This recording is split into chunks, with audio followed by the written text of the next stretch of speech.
Assalamualaikum warahmatullahi wabarakatuh. Salam sejahtera buat kita semuanya.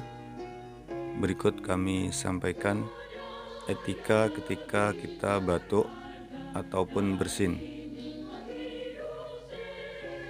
Langkah pertama, tutup hidung dan mulut Anda dengan tisu saat bersin ataupun batuk.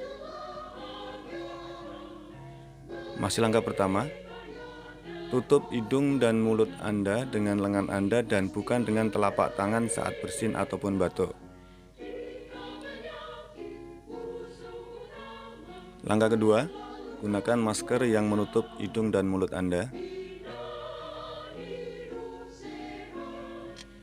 Langkah ketiga, buanglah tisu setelah digunakan ke dalam tempat sampah.